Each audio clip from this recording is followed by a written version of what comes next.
오늘 이 시간 하나님께서 우리에게 주시는 말씀은 창세기 21장 14절부터 21절까지 말씀입니다. 저와 여러분이 한 절씩 번갈아 가면서 읽도록 하겠습니다. 창세기 21장 14절부터 21절까지 말씀입니다. 저와 여러분이 한 절씩 번갈아 가면서 읽겠습니다. 제가 먼저 14절을 읽습니다. 아브라함이 아침에 일찍이 일어나 떡과 물 한 가죽 부대를 가져다가 하갈의 어깨에 메워주고 그 아이를 데리고 가게 하니 하갈이 나가서 브엘세바 광야에서 방황하더니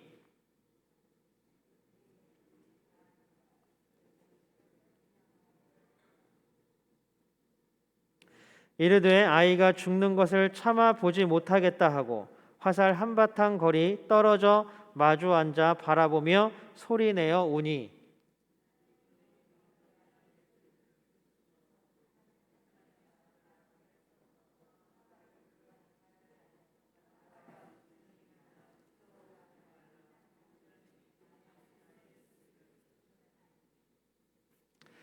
일어나 아이를 일으켜 내 손으로 붙들라 그로 큰 민족을 이루게 하리라 하시니라.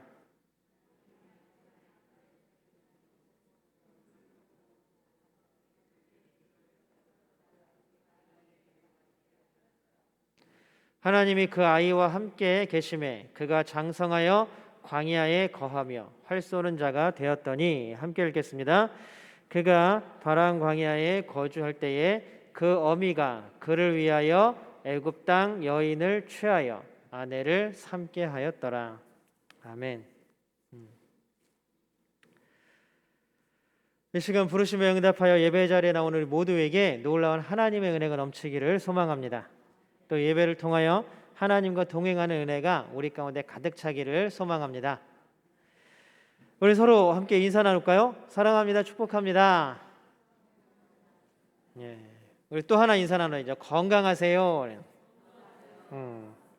건강하세요 인사가 제일 크네요, 소리가. 오늘 하나님 주시는 건강의 복을 날마다 누리며 살아가기를 축복합니다. 우리 하나님께 믿음의 고백 올려드립니다. 우리 두 손을 번쩍 들고 하나님께 믿음의 고백 올려드립니다. 하나님 좋습니다. 감사합니다. 사랑합니다. 하나님이 하시면 무엇이든지 다 이루어집니다. 하나님 좋습니다. 감사합니다. 사랑합니다. 하나님이 하시면 무엇이든지 다 이루어집니다. 아멘. 하나님께 영광의 박수 올려드립니다. 네, 아까 성경이 제가 계속 성경책을 보면서 읽었는데 약간 달라서 저희 보니까 자막에 나오는 건 개역 옛날 성경인 것 같아요. 개역 한글. 네, 우리가 보는 거는 개역 개정이죠. 그리고 제가 설교 때 쓰는 거는 새번역 성경을 PPT에 띄워서 보고 있습니다. 얼마나 우리나라가 복받은 민족입니까? 한 가지 번역본이 그것도 우리한테는 차지 않아서 성경에 여러 가지 번역본들이 나오고 있죠. 손만 뻗으면 주문만 하면 성경책이 이틀 안에 내 손에 확 들어오는 놀라운 시대를 살아가고 있습니다. 그 성경책이 많은 시대가 아니라 우리는 하나님의 말씀이 풍성한 삶을 살기를 주님으로 축복합니다. 톰 피터스라는 사람이 있습니다. 이 사람은 전문 경영인이고 또 경영학을 공부한 사람이고 또 경영 전문가라고 자신을 소개합니다. 이 톰 피터스를 소개하는 한 가지 말이 또 있는데 뭐냐 하면 바로 미래 예측하는 미래 예측 학자입니다. 우리나라도 보면 많은 학자들이 2020년 트렌드 이래가지고 새해가 되면 그 해에 어떤 것이 트렌드가 될 것이다 그래가지고 경제, 사회, 정치, 문화, 학문 이렇게 해가지고 막 책을 내는 그런 학문이 있습니다. 미래 예측 학문. 이게 21세기에 들어오면서 갑자기 유행하게 된 학문 중에 하나죠. 어쨌든 톰 피터스가 예전에 그런 말을 했어요. 지금까지 20세기는 말하는 사람의 리더십이 존중되는 사회였다면 21세기에는 듣는, 경청하는 리더가 성공하는 시대다라고 말을 했습니다. 우리가 지금까지는 세상을 역사를 보면 알겠지만 독재자들이 자기의 말이나 자기의 힘으로 모든 것들을 이끌어가는 시대였습니다. 그거는 뭐 우리나라만 그랬던 게 아니라 미국도 마찬가지였고요, 유럽도 마찬가지였습니다. 영국에는 철의 여인이라는 사람이 있었고, 미국에는 어마무시한 레이건, 이런 사람들이 세상을 이끌어오고 나라를 이끌어왔습니다. 그러나 이제 21세기에는 공감하고 경청하는 리더들이 성공하는 시대라고 말합니다. 이제 앞장서서 사람들을 억지로 끌고 가는 시대가 아니라 그들과 함께 어깨를 걸어서 들어주고 설득하고 그들의 의견을 반영하는 그래서 함께 나아가는 시대라는 것입니다. 그래서 요즘에 가장 트렌디한 말로 많은 사람들이 많은 사람들이 인정하는 말 두 단어가 있는데 뭐냐면 바로 공감 그리고 경청입니다. 우리가 지난주에 공감에 대해서 잠깐 나누었었죠. 사라의 이야기를 하면서. 오늘은 경청에 대해서 한번 이야기를 합니다. 성경이 그래서 시대를 참 앞서가는 것 같아요. 벌써 2000 몇백 년 전에, 오늘 몇천 년 전에 쓰여진 성경이 순서대로 공감, 그 다음에 경청을 드러내고 있지 않습니까? 똑같은 본문에서. 놀라운 일입니다. 그러니 여러분들은 복 받은 거예요. 우리는 항상 성경을 옛날 거라고 보지만 미래를 볼 수 있는 그런 놀라운 눈을 하나님께서 우리에게 허락하고 계시다라는 사실입니다. 듣는다는 것은 상대방을 존중하는 것입니다. 이 사람이 내 앞에 있는데 이 사람이 무슨 말을 하려고 하면 다 자르고 내가 내 말만을 한다고 생각해 보세요. 그러면은 이 사람은 어떤 마음이 들까요? 저 사람이 나를 무시하나? 내 말을 안 들어주네. 그런데 만약에 두 사람이 앉아 있는데 제가 상대방의 이야기를 끝까지 들어주고 고개를 끄덕여주고 그런 일이 있었어? 라고 공감해 준다고 생각해 보세요. 여러분들은 만약에 여러분 앞에 그런 사람이 앉아 있다면 기분이 좋을까요? 아니면 기분이 나쁠까요? 기분이 좋겠죠. 내 얘기를 다 들어주고 공감해주고 고개 끄덕여주고 대답해주고 그래? 네 말이 맞네 라고 해주는. 그래서 21세기는 공감과 경청의 시대라고도 이야기를 합니다. 듣는다는 것, 상대방을 존중하는 것이라고 말씀드렸습니다. 상대방의 상태와 상황을 알려면 그 사람의 말을 잘 들어야 돼요. 왜냐하면 우리나라 속담에도 있는 것처럼 핑계 없는 무덤이 없다라고 했습니다. 이게 나쁜 말에도 쓰이지만 좋게 얘기하면 그 사람 어떤 사람이든지 간에 어떤 행동을 하거나 어떤 일이 생겼다라는 것은 그거에 대한 이유가 있고 원인이 있기 때문에 그렇다라는 사실입니다. 그래서 그 원인과 이유를 잘 들어줘야 그 관계를 잘 맺을 수가 있는 것입니다. 우리는 그런 지혜로운 사람이 되기를 소망합니다. 공감하고 들어주는 놀라운 능력이 우리 가운데 넘치기를 소망합니다. 손주들도 그래요. 여러분들 하나 팁을 드릴게요. 우리 집의 아들들을 보면 할아버지 할머니가 제일 안 좋을 때가 뭐냐면 잔소리 할 때, 말 많이 할 때. 근데 자기 얘기를 들어줄 때는 참 좋아합니다. 손주들 오면 막 할머니 할아버지 얘기 많이 하지 마시고 들어주세요. 이것이 손주들과 소통하는 아주 중요한, 아주 소중한 방법입니다. 꼭 한번 해보시기 바랍니다. 요즘에 많은 사람들이 어려움을 겪고 있습니다. 날씨만큼이나 사람들의 마음도 또 형편도 상황도 추워지고 또 메말라 가고 있습니다. 그래도 이게 보면 신문이나 보면 간간히 따뜻한 이야기들이 들려와서 참 다행이다, 참 따뜻하다라는 생각이 들기도 합니다. 제가 이번 주에 인터넷을 보다가 굉장히 따뜻한 뉴스를 하나 봤어요. 근데 오늘 아침에 보니까 아침에 뉴스에도 나오더라고요. 인터넷에서 봤던 기사들이. 여러분들도 아마 보셨을 거예요. 화면에 지금 나오죠? 사진을 보면 뭐라고 맨 위에 써 있냐면 착한 건물주님이라고 써 있습니다. 착한 건물주님. 우스갯소리로 요새는 하나님 위에 건물주라고 하죠. 하나님 조물주 위, 창조주 위에 건물주. 그만큼 건물주의 위세가 대단하다는 거겠죠. 장사가 힘들고 이 인천에 있는 한 식당인데, 인천 연수구에 있는 식당인데 장사가 너무 힘들고 어려운데 임대료를 부담하기가 너무 어려운 거예요, 식당이. 그랬는데 어느 날 식당 주인, 그 건물 주인이 이제 이 식당 사장님한테 와서 얘기하더랍니다. 내가 당신이 너무 힘들고 어려우니까 코로나가 완전히 해결될 때까지 임대료를 면제해 주겠다. 임대료 걱정하지 말고 장사하세요. 이렇게 얘기를 했대요. 여러분들 벌써 마음이 따뜻해지지 않으십니까? 아니면 내 일 아니니까 그냥 남의 일이니까 관심이 없으십니까? 아니면 남이 잘 된다니까 배가 아프십니까? 우리는 공감해야겠죠. 마음이 따뜻해져야 돼요. 그러면서 이 식당 사장님이 저 현수막을 내건 이유가 뭐냐 하면 자기가 건물 주인한테 그렇게 큰 은혜를 받았잖아요.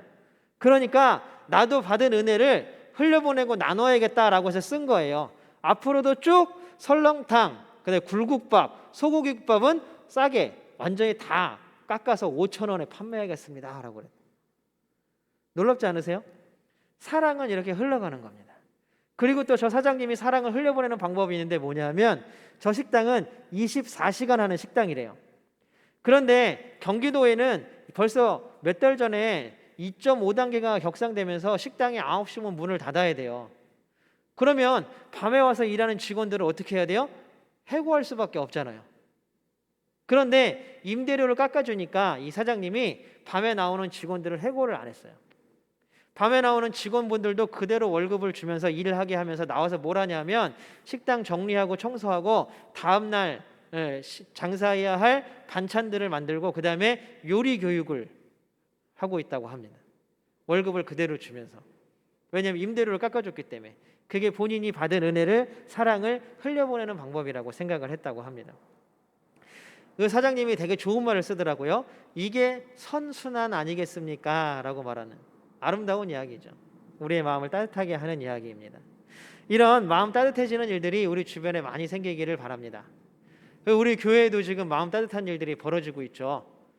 주일 오후부터 저하고 장로님들하고 또 부목사님하고 오늘 성도들 각 가정들을 돌아다니면서 성탄절을 축하하고 또 성탄을 기쁘게 맞이할 수 있도록 축하하고 선물을 전해드리고 함께 기도하고 오고 있습니다. 오늘도 지금 좀 전까지 계속 하고 왔어요. 장로님들이랑. 그래갖고 오늘까지 거의 한 80, 90가정 정도 도는 것 같아요. 90가정 정도. 이게 사실 쉬운 일이 아닌 것 같아요. 각 가정마다.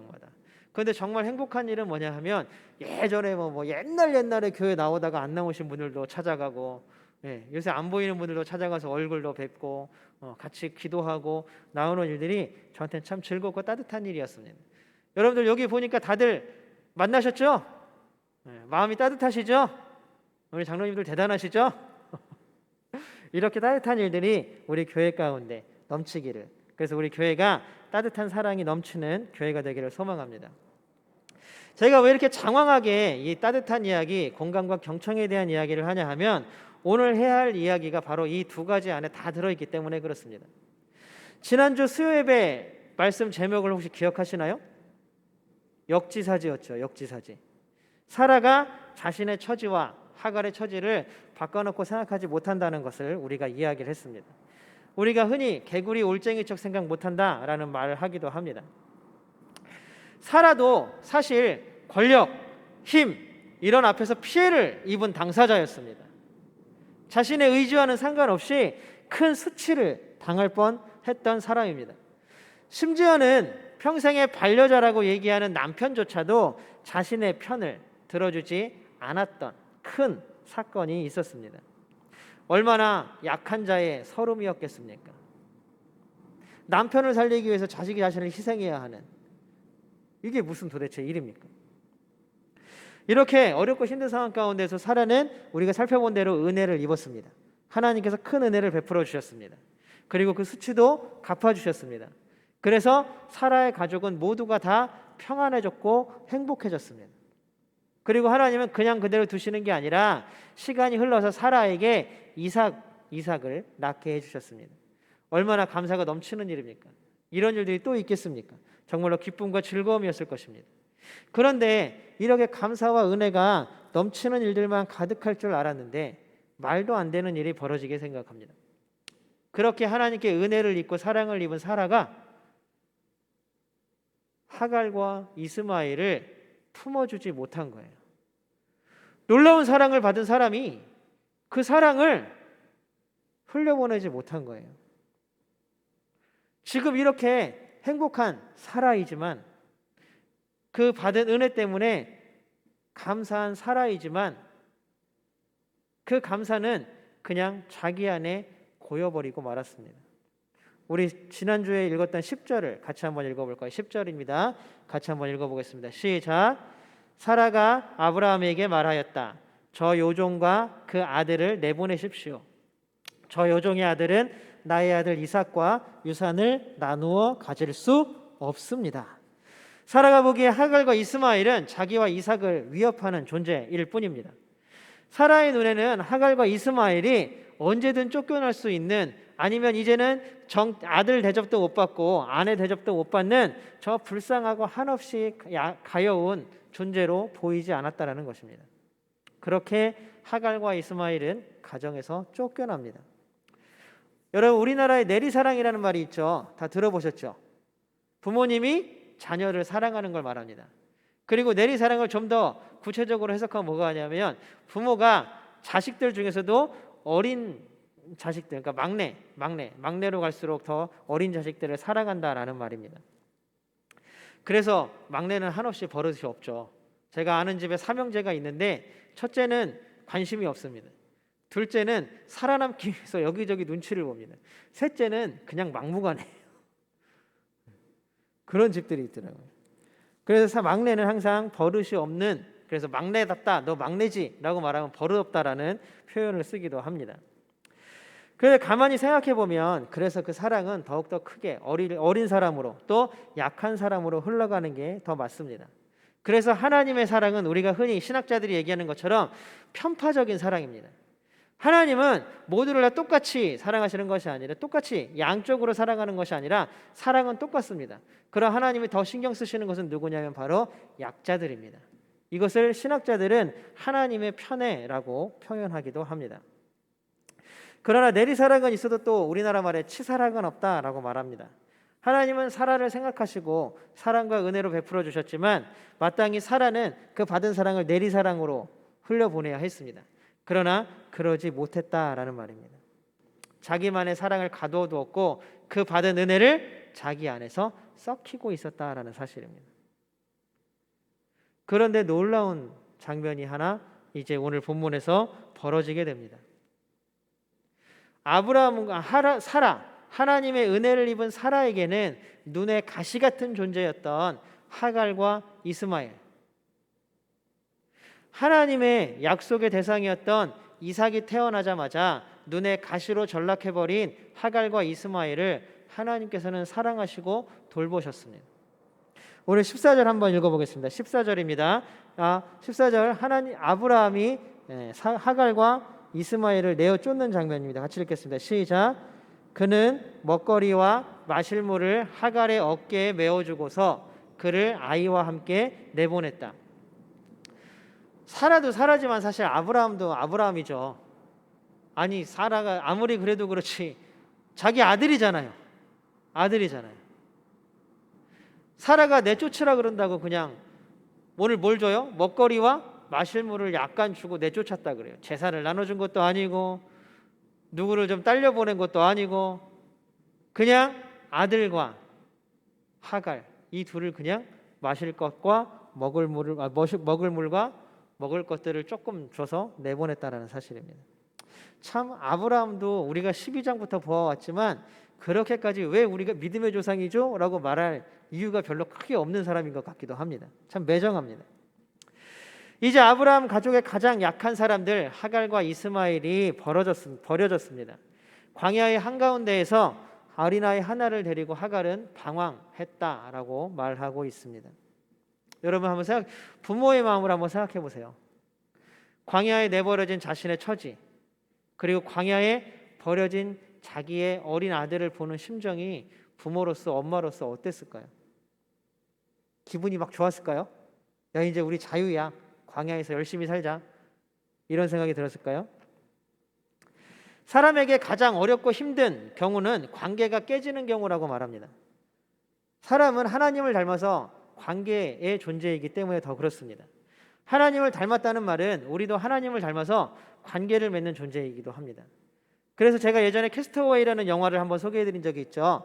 무인도에 갔는데 우리가 나 진짜 혼자 살았으면 좋겠어, 고민도 걱정도 없이 혼자 살았으면 좋겠어 라고 얘기하지만, 무인도에 갇힌 그 주인공을 한번 보면 그 주인공은 어떻게든 필사적으로 거기서 빠져나와서 사랑하는 애인을 만나고 사람들을 만나고 자기 할 일을 하고 싶어 합니다. 그게 사람의 본성입니다. 왜냐하면 사람은 하나님을 닮아서 관계적 존재로 창조되었기 때문입니다. 하나님 또한 끊임없이 우리와 자신의 피조물들인 우리와 관계를 맺어 나가기를 원하십니다. 사람도 계속해서 하나님과의 관계, 그리고 또 서로 성도들과의 관계, 가족들 간의 관계, 이웃들 간의 관계를 계속 맺어가며 살아가야 합니다. 여러분들이 만약에 이런 관계들이 다 끊어졌다고 한번 생각해 보세요. 가족들하고도 관계가 다 끊어져서 연락이 안 돼요. 제가 아는 어떤 집사님 신방하는데 계속 울면서 딸이 보고 싶다고 울어요. 연락이 안 된대요, 딸이. 계속 우시는 분. 제가 그래서 예전에 신방할 때, 우리 교회가 아니에요. 제가 예전에 섬기던 교회에서 딸이 어디로 갔는지 찾을 수가 없는.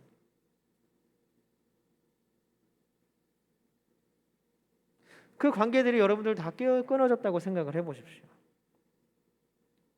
혼자 사는 게 좋다고는 하지만 아마 우리도 그런 관계의 깨짐 가운데에서는 견디지 못할 것입니다. 하갈, 이스마엘, 그들은 지금까지 가족이라고 여겨졌던 그 관계에서 내처짐을 당했습니다. 가족이라는 관계에서 완전히 끊어져 버렸습니다. 하갈과 이스마엘의 아픔과 슬픔에 공감하는 사람이 아무도 없었습니다. 그들은 그냥 내어 쫓긴 존재, 눈의 가시 같은 존재였을 뿐입니다. 우리가 하갈의 그 마음을 한번 보겠습니다. 16절 한번 같이 읽어보겠습니다. 16절입니다. 같이 읽겠습니다. 시작. 아이가 죽어가는 꼴을 차마 볼 수가 없구나 하면서 화살 한바탕 거리만큼 떨어져서 주저앉았다. 그 여인은 아이 쪽을 바라보고 앉아서 소리를 내어 울었다라고 말합니다. 물도 떨어지고 양식도 떨어지고 살 데가 더 이상 없습니다. 아니, 이 물 떨어지고 이 떨어졌다라는 그 사실보다 이 엄마 하갈을 더 힘들게 하는 것은 뭐냐면 바로 내 자녀에게 내가 해줄 것이 없다라는 마음이었을 것입니다. 그렇게 이스마엘에게 아무것도 해줄 수 없는 엄마인 하갈은 엄청 크게 상심하고 슬퍼서 울었을 것입니다. 사람은 막다른 길에서 아무 대책도 없이 일이 생기면 울 수밖에 없습니다. 제가 누누이 말씀을 드리지만 새벽 예배 때 갑자기 안 나오던 분이 나와서 막 울고 기도해요. 그럼 그분은 뭐가 있는 거예요? 도저히 내 힘으로 풀 수 없는 문제가 생긴 것입니다. 아무리 발버둥 치고 노력해봐야 내가 풀 수 없는 문제들이 생겼습니다. 지금 광야에서 여태까지 아이만 키워왔던 엄마가 하갈이 남편도 없이 가족도 없이 아이 하나 덜렁 떼고 나와서 어떻게 살아가겠습니까? 막막함 가운데 울고 있는 것입니다. 울고 또 울고 울고 또 울고. 그런데 놀라운 일이 벌어집니다. 우리 17절 한번 읽어보겠습니다. 17절입니다. 함께 읽겠습니다. 시작. 하나님이 그 아이가 우는 소리를 들으셨다. 하늘에서 하나님의 천사가 하갈을 부르며 말하였다. 하갈아, 어찌 된 일이냐? 무서워하지 말아라. 아이가 저기에 누워서 우는 저 소리를 하나님이 들으셨다. 아멘. 더 이상 아무것도 할 수 없어서 울 수밖에 없는 엄마. 더 이상 어떤 것도 할 수가 없어서 광야 모래바닥에 쭈그리고 앉아서 울고 있는 아이. 여러분 생각해 보세요. 그 처지를 한번 생각해 보세요. 얼마나 마음이 아프고 얼마나 쓰리겠습니까? 특히 하갈이라 입장에서 한번 생각해 보세요. 엄마가 자식을 잘되게 해주지는 못할 망정 광야에서 줄 물도 없고 먹을 음식도 없이 죽어가는 아들을 보고 있다고 한번 생각해 보십시오. 그런데 내가 할 수 있는 건 우는 것밖에 없는 거예요. 우는 것밖에. 아이의 울음소리는 하갈에게는 큰 슬픔이었고 아픔이었고 상처였습니다. 그런데 놀랍게도 하나님께서 하갈과 우는 아이의 소리를 들으셨습니다. 놀라운 일입니다. 아이가 넘어졌을 때 큰 소리로 우는 것은 부모를 부르는 거라 그래요. 우리 엄살이라고 얘기하지만 부모도 헐레벌떡 뛰어가서 아이를 안아주죠. 우리는 더 이상 아무것도 할 수 없을 때 울음을 터뜨립니다. 부르짖습니다. 그럴 때 이 하나님께서 들으시는 줄로 믿습니다. 많은 사람들이 하나님 앞에서 부르짖고 기도합니다. 하나님은 들으시는 분이기 때문입니다. 그래서 우리는 기도할 수밖에 없습니다. 답답하고 꽉 막힌 현실 가운데에서 우리는 울고 슬퍼 부르짖지만 하나님은 그 가운데에서도 우리의 상황을 다 듣고 보고 계신다라는 사실입니다. 그리고 아까 제가 말씀드린 하나님의 편애를 한번 생각해 보십시오. 하나님은 약하고 상처 입는 사람들을 향해서 그 사랑을 흘려보내고 계십니다. 지금은 예전에는 아브라함을, 또 고난당하는 사라를, 지금은 하갈과 이스마엘의 우는 소리를 들어주신다라는 것입니다. 처음으로 한번 돌아가 보겠습니다. 소리를 듣는다는 것, 경청이라는 것은 뭐 하기 위함입니까? 공감하기 위함입니다. 하나님은 하갈과 이스마엘에게 그 울음소리를 들으시고 그 아픔과 그 상처에 공감하셨습니다. 하나님은 우리에게도 마찬가지입니다. 우리가 아무것도 할 수 없을 만큼 힘들고 어려운 상황에 닥쳤을 때 하나님은 우리의 기도를 들으시는 줄로 믿습니다. 여러분, 어쩔 때는 기도의 문이 막혔다고 생각할 때가 있어요. 아무리 기도해도 어쩔 때에는 마음속에서 목구멍에서 기도가 올라오지 않을 때도 있습니다. 그럼에도 불구하고 그러면 나와서 우십시오. 우리의 상황과 형편이 힘들고 어렵다면 하나님 앞에 나와서 그냥 우십시오. 기도가 안 돼요. 기도가 안 나와요. 뭘 기도해야 될지 모르겠어요. 그러면 하나님 앞에 나와서 우십시오. 그 울음소리를 하나님께서는 들으시고 우리를 응답해 주시고 그 상황 가운데에서 구원해 주실 줄로 믿습니다. 그것이 바로 하나님의 은혜입니다. 그렇게 하나님께서 그 음성을 들으시고 하갈에게 놀라운 일이 생겼습니다. 우리 19절 한번 같이 읽어보겠습니다. 19절입니다. 같이 읽겠습니다. 시작.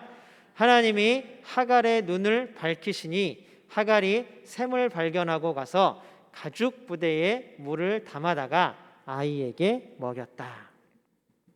어떻습니까?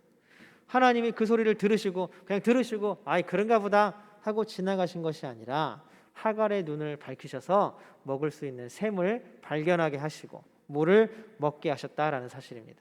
한마디로 말하면 살 길을 이제 조금씩 틔워주시고 있다라는 사실입니다. 이것이 하나님의 놀라운 은혜인 줄로 믿습니다. 하나님은 우리가 그냥 거기서 울고 있을 때 그래 울어?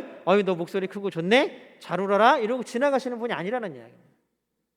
그 울음에 공감하시고 우리가 그 울음 가운데서 빠져나올 수 있도록 살 길을 틔워주신다라는 사실입니다. 여러분, 다시 한번 말씀드립니다. 기도의 문이 막혔다고요? 하나님 우리의 기도를 안 들으신다고요? 아니요. 나와서 우십시오. 나와서 부르짖으십시오. 하나님 앞에 우십시오. 그것이 하나님을 나의 소리를 듣게 만드는 방법이고 우리의 눈이 튀어서 살 길을 걸어가게 하는 방법인 줄로 믿습니다. 하나님께서는 우리가 울 때에 들으시고 지금까지 발견하지 못했던 귀한 샘물을 발견하게 하실 것입니다. 하나님의 사랑은 누구도 차별하지 않지만 똑같은 상황 가운데에서라면 더 약하고 불쌍한 사람들을 향해 있다는 사실을 잊지 마십시오. 우리의 처지가 어떠한 상황에 있는지 먼저 파악하고 우리가 어떤 것도 할 수 없을 때에 하나님을 위하여 하나님 앞에 나아가서 우리의 마음을 열어놓고 우십시오. 그러면 하나님께서 기도의 문을 열어주실 줄로 믿습니다. 그리고 그 삶의 길을, 생명의 길을 하나님께서 터주실 줄로 믿습니다. 하나님께서 또 아브라함과 사라가 이삭에게만, 약속의 자손이라고 말했던 이삭에게만 큰 민족을 이루게 하실 줄로 믿었습니다. 그러나 오늘 하나님께서는 이렇게 버려진, 이렇게 내쳐진 가장 약한 존재인 이스마엘에게도 큰 민족을 이루시겠다는 동일한 약속을, 언약을 해주시고 있다는 사실입니다. 이게 복이요 은혜인 줄로 믿습니다. 그래서 우리는 어떤 누구도 업신여겨서는 안 되고 어떤 누구도 약하게 보아서는 안 된다는 사실입니다. 우리는 모두가 다 하나님께 사랑받는 존재입니다. 그러나 그 상황과 형편에 따라서 누가 더 약한 위치에 처해 있고 누가 더 불쌍한 위치에 처해 있는지는 하나님이 아시겠죠. 하나님께서 그 사람의 편을 들어주시기를 주님으로 소망합니다. 우리가 항상 하나님께서 내 편이 되어주시기를 또한 주님의 이름으로 축복합니다. 사랑하는 성도 여러분, 삶의 고단함에 힘들어하고 계십니까? 되는 일도 없고 그냥 몸이 아프고 매일 마음의 병으로 힘들어하십니까? 마음도 아프고 몸도 아프고. 여러분, 자녀들의 문제 때문에 또한 마음이 상하고 계십니까? 그럴 때마다 여러분, 하나님 앞에 나와서 마음껏 우십시오. 우리의 울음소리를 들으시는 하나님께서 우리의 생명의 샘을 열어주실 줄로 믿습니다. 우리의 기도의 문을 열어주십시오. 우리의 울음을 닦아주십시오. 우리의 눈물을 지워주십시오. 우리 이렇게 하나님께 계속 외쳐야 할 줄로 믿습니다. 그렇다면 우리의 모든 부르짖음, 우리의 모든 기도를 들으시는 하나님께서 기도의 문을 활짝 열어주시고 생명의 길을 활짝 틔워주실 줄로 믿습니다. 우리가 이 한 주간 또 우리의 남은 모든 생애를 하나님께서 틔워주시는 그 생명의 길을 걸어가는 놀라운 믿음의 사람들, 놀라운 복의 사람들이 되시기를 주님의 이름으로 소망합니다. 함께 기도하겠습니다. 사랑하는 하나님, 감사합니다. 우리가 우리에게 놀라운 일을 행하는 것이 아니라 더 이상 아무것도 할 수 없을 때에, 이제는 더 이상 내가 아무것도 해결할 수 없다고 느껴질 때에 우리가 하나님을 찾는 믿음의 사람들이 되게 하여 주시옵소서. 하나님은 우리의 상황과 형편을 살피시고 우리의 울음을 듣는 분이심을 믿습니다. 우리의 기도가 하나님 앞에 들려 올려지고 우리의 기도를 들으시고 우리의 상황과 형편에 공감하시는 분인 줄로 믿습니다. 하나님, 우리의 삶의 길을 틔워 주시옵소서. 하나님, 우리가 그 길을 걷게 하여 주시옵소서. 또 하나님, 우리의 삶이 담에 막혀 있고 벽에 가로막혀 있어서 어둡고 캄캄할지라도 그럴 때마다 하나님 앞에 나와 기도하는 그 마음을 잊지 않게 하여 주시옵시고, 날마다 우리가 나의 삶을 위하여, 우리 가족을 위하여, 자녀들을 위하여 섬기는 교회와 하나님 우리 성도들과 나라와 민족을 위해 날마다 기도하고 울 수 있는 우리 모두가 되게 하여 주시옵소서. 하나님께서 그렇게 놀라운 은혜를 우리 가운데 베풀어 주시길 소망하오며 이 시간 도우시고 함께 하시며 우리 삶 가운데 복을 베풀어 주시는 임마누엘 예수 그리스도의 이름으로 간절히 기도드리옵나이다. 아멘.